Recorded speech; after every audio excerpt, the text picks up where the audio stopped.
Sebelum itu, sila bantu saya dengan tekan butang like, subscribe dan loceng supaya anda tidak tertinggal video-video baru di channel ini.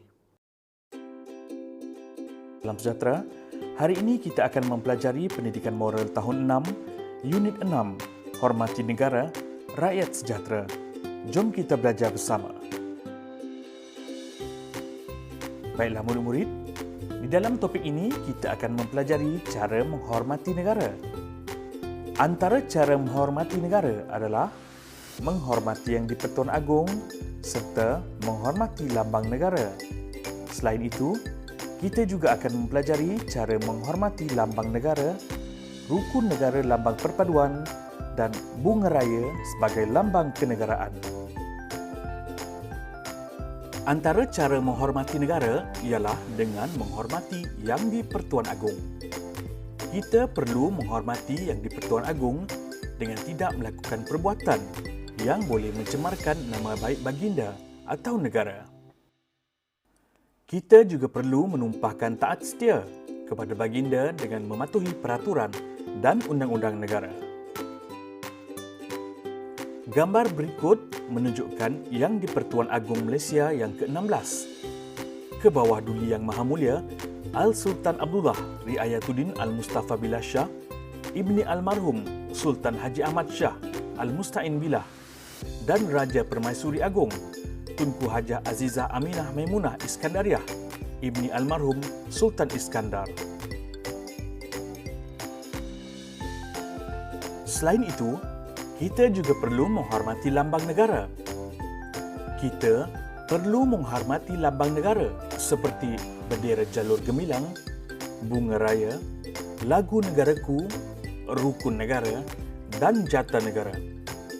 Hal ini demikian kerana lambang tersebut merupakan identiti negara kita. Rukun negara, lambang perpaduan. Rukun negara menjadi pedoman kepada seluruh rakyat Malaysia untuk hidup bersatu padu. Prinsip yang terkandung dalam rukun negara digubal demi keharmonian dan kesejahteraan negara. Terdapat 5 prinsip rukun negara, iaitu kepercayaan kepada Tuhan, kesetiaan kepada raja dan negara, keluhuran perlembagaan, kedaulatan undang-undang serta kesopanan dan kesusilaan.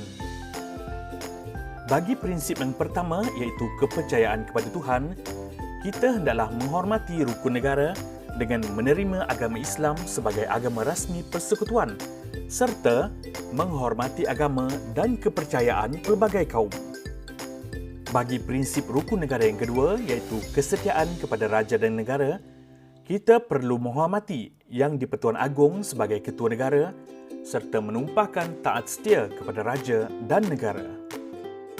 Bagi prinsip rukun negara yang ketiga pula iaitu keluhuran perlembagaan, kita perlu mematuhi dan mempertahankan perlembagaan negara, menjadikan perlembagaan sebagai rujukan undang-undang.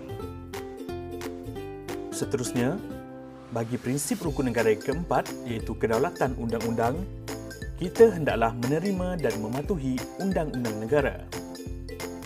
Dan akhir sekali, bagi prinsip rukun negara, kesopanan dan kesusilaan, kita sebagai rakyat Malaysia hendaklah menjaga pertuturan dan perlakuan demi perpaduan negara. Berdasarkan prinsip rukun negara yang dinyatakan, kita sebagai rakyat Malaysia hendaklah menghormati dan mengamalkannya dalam kehidupan seharian. Bunga raya, lambang kemegahan negara. Bunga raya ialah bunga kebangsaan negara kita yang perlu kita hormati.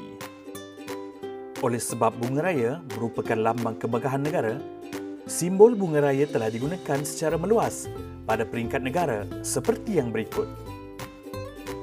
Mata wang Malaysia, stem, hiasan tiang lampu dan banyak lagi.